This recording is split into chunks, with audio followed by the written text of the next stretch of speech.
welcome to UCTV News. I'm Lianne Zana. And I'm Ryan Kim. Breaking news right now out of Charlotte, North Carolina. The Associated Press reports that shots have been fired at the University of North Carolina Charlotte campus. 2 people are dead and 4 are injured. A suspect is in custody. Former UConn men's basketball head coach Kevin Ollie is back in court. This time, he and the mother of a former player are accusing former associate head coach Glenn Miller of slander. The Hartford Courant reports Ollie and Stephanie Garrett, the mother of 2016 graduate transfer Sean Miller, claim Miller said to NCAA officials during an investigation to the program that Ollie arranged a $30,000 payment to relocate to Connecticut. The lawsuit filed claims Miller would get Ollie for the monetary exchange. Ollie and Garrett are seeking compensation for monetary and non-monetary economic damage, emotional distress, loss of enjoyment to life, and farm to reputation of more than $15,000. The Courant reports that much of Miller's claims went or are still unsubstantiated. Ollie is also still fighting UConn over the $10 million left on his contract when he was fired. A historic Hartford Tower is being restored thanks to UConn's Mechanical Engineering Senior Design Program. The 130-foot tall Keeney Memorial Clock Tower was constructed in 1898 in Gothic Revival style from a quarry in Longmeadow, Massachusetts. UConn Today reports it had been immobile and silent for several years. That all changed when 3 UConn seniors worked with the city's administration and nonprofit groups to get the bells ringing again. The student's advisor and former UConn engineering student Tom Mealy says that he thinks the students will get an A. UConn's counseling and mental health services have become a focal point of complaints from students.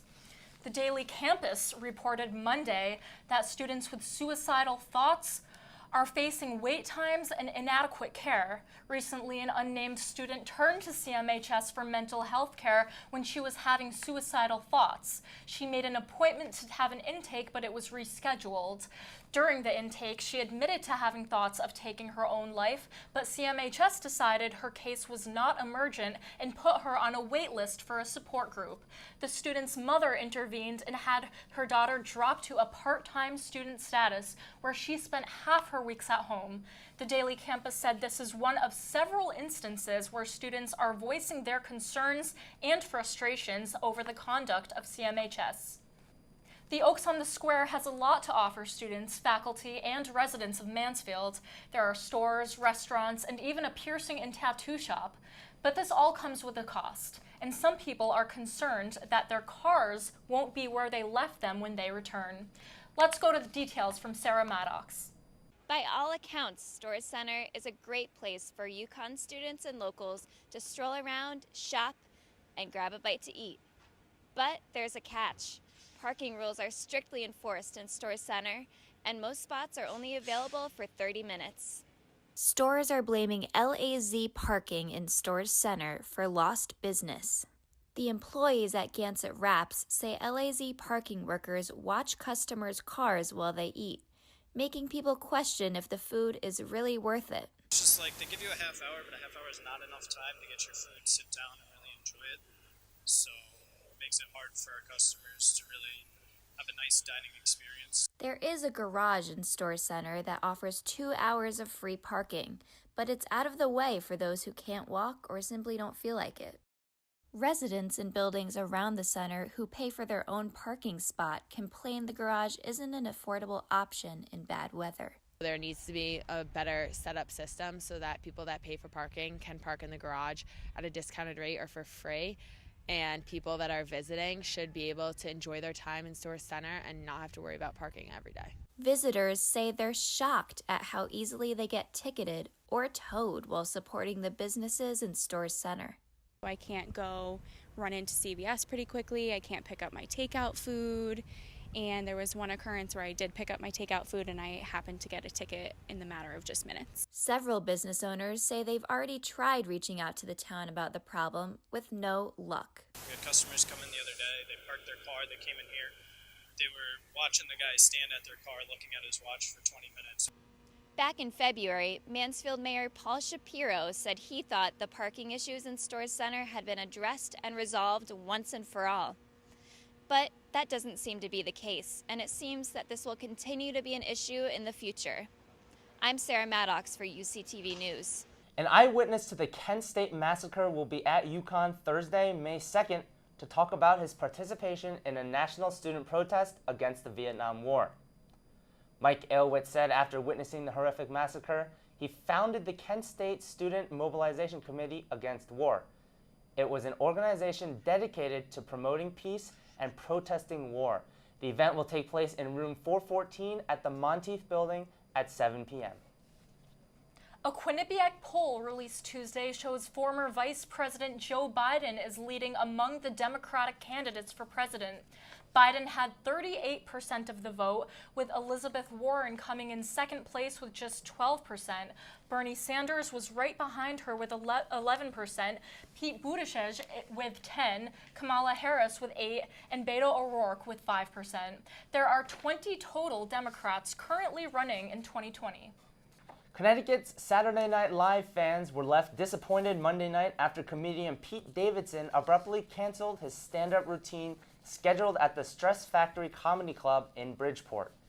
Davidson posted on his Instagram story that he got into a disagreement with the owner, saying he was disrespected and couldn't work under those circumstances. Davidson said he is planning another show for all those who had tickets to Monday's performance. UCTV News continues right after the break.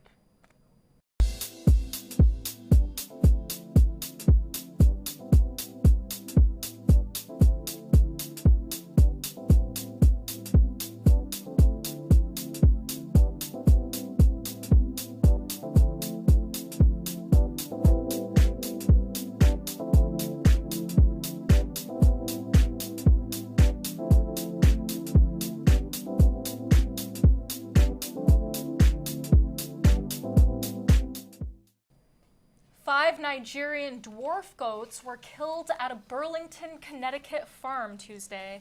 The Associated Press reports that a bear jumped a 6-foot fence to get to the goats. A spokesman from the State Department of Energy and Environmental Protection said they are trying to contain the bear and that it is not a danger. A New York school bus driver was sentenced to 10 years probation, but no prison time after raping a 14-year-old girl. Shane Pichet pleaded guilty to raping a student at his home in June 2018 after meeting the victim through his job as a school bus driver in the Watertown City School District in upstate New York. The victim's mother told local news station WWNY that Pichet brought her daughter gifts and invited her and other minors to his home where he gave them alcohol. This next story isn't nutty, it's potato-y. The Hartford Courant reports a Connecticut man has avoided a $300 ticket he got last year for talking on his cell phone. Why? Well, his cell phone was actually a McDonald's hash brown. Westport Police Corporal Sean Wong testified he clearly saw Jason Steiber talking on his black cell phone when he pulled him over. Steiber fought the ticket, even hired a lawyer, and beat the case a year later by arguing that his talking was really just him chewing. Steiber says he went through the trouble of the lawsuit to make a statement about the justice system. Thanks so much for joining us. That'll do it for us here not only tonight, but for the semester here at UCTV News. Be sure to tune back in next fall. Good luck on finals, have a great summer, and good night.